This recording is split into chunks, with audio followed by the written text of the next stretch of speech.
Probably more concerned with the, I suppose, the appointment and the staff that have come in with the manager.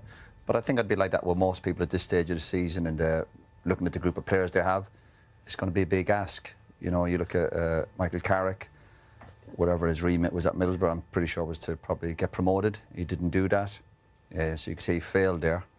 But it doesn't mean to say he's a bad manager. Obviously, that was a difficult job. But to get the opportunity, it's great. It's great for him. But I look at the staff he's brought in. We sit here every week talking about Man United being the best of the best, and at this moment in time, I don't see that, even with the appointment and the staff. But doesn't mean to say they can't get results. It's a great opportunity for him and his staff.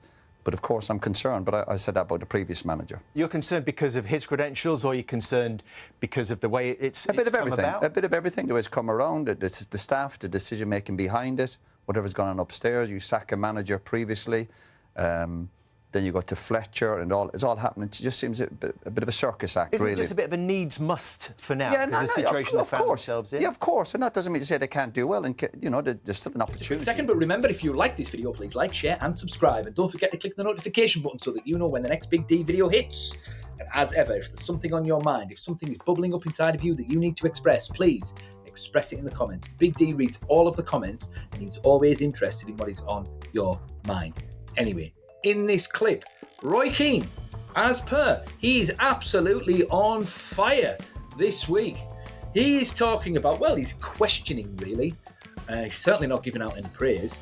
He's questioning the appointment of Michael Carrick, Steve Holland, and Jonny Evans. And I don't know. Has Roy Keane got an agenda against Man United? Has he? I wonder. If he has, I wonder why. But anyway, stick around for after the clip, because the Big D is going to be giving his thoughts on what they had to say. Here's Roy. And if they start well today and get some momentum, I still think there's a great chance for the manager and the staff to get in the Champions League. That's got to be the aim. So it's not in terms of doom and gloom. I'm just giving my opinion on someone getting selected to be manager of Man United. My concerns.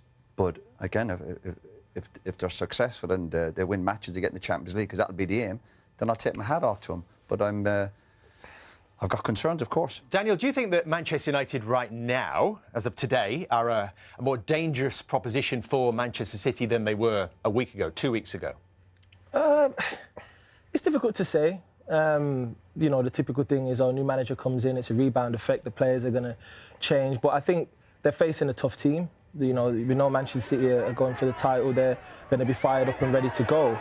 But I think when you look at Michael Carrick and you look at the familiarity he has with the club, what a career he had here, and also I think the players will look to him and say, OK, cool, let's get rocking and rolling. It's a breath of fresh air in terms of the appointment. I feel as if I like the appointment of Steve Holland. I've worked with Steve in the past, you know, with England, What's your experience with Chelsea, with, you know, I think he's very good.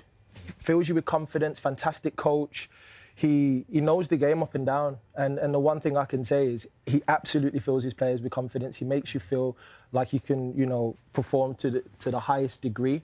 And that's what you need as a player. That's what they need now. They need someone to come in, fill the group with confidence, get them back to basics. Of course, formation-wise, you'd imagine there's going to be a change there. So there's going to be familiarity there. And there's players in the dressing room who've also worked with not just Michael Carrick, but with Steve Holland in the national team as well. So we think it's just down to coaching now, doing good sessions. Do you not think the previous people were doing good sessions? Well, I think... like, obviously, these people who come in, Holland is an experienced guy. There's no doubt in my mind he can take a training session. Of course, there's thousands of coaches out there with coaching qualifications. And I'm not knocking him, but was that Carrick's decision to bring him in?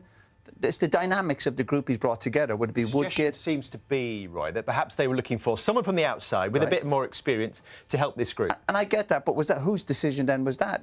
I agree with if Carrick's looking for somebody experienced next to him, but was it his decision, or is the decision being made above him? Why does that matter?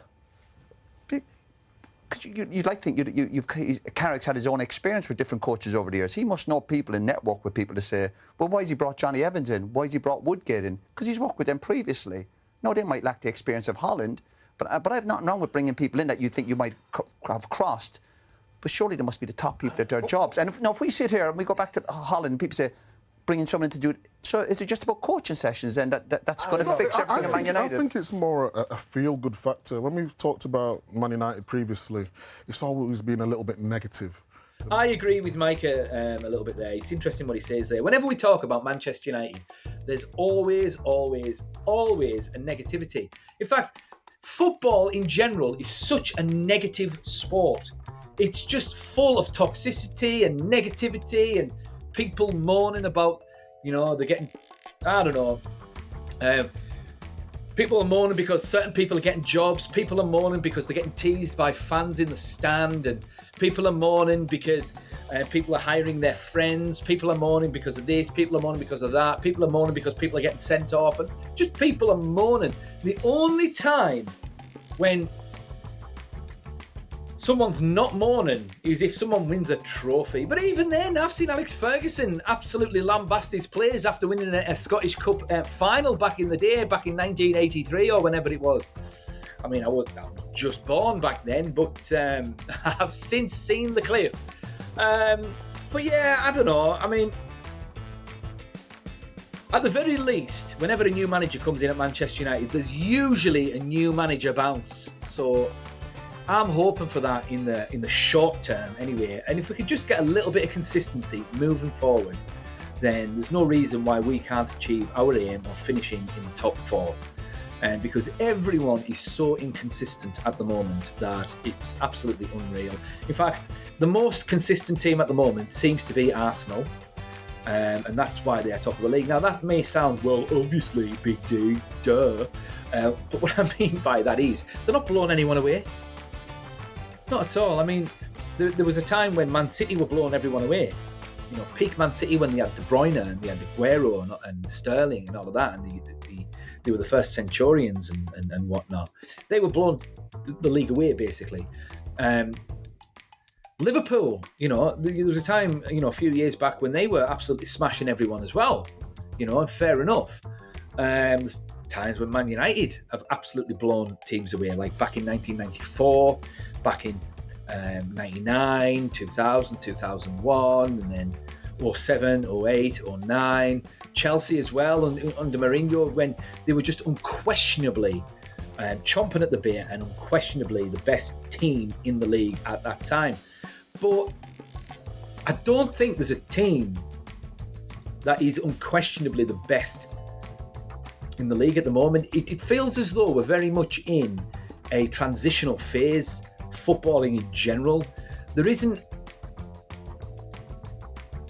really a best team in the world at the moment, because there's about 4 or 5 teams that could win the Champions League, just like there's about 4 or 5 teams that could potentially win the league, and it's just about who puts a little bit of consistency together and who also gets a little bit of luck. Plus, also, you can filter this with the players as well. I mean, who's the best player in the league, in the Premier League at the moment? We don't really know. There's a few players that could claim to be the best player in the league.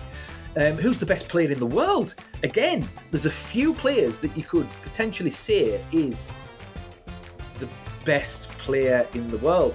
No one has come along, no team has come along and staked a claim for being the best, and no player has come along and staked a claim for being the best player as well. So, as I say, normally when it comes to eras, there's usually a player and a team that stakes its claim as the best.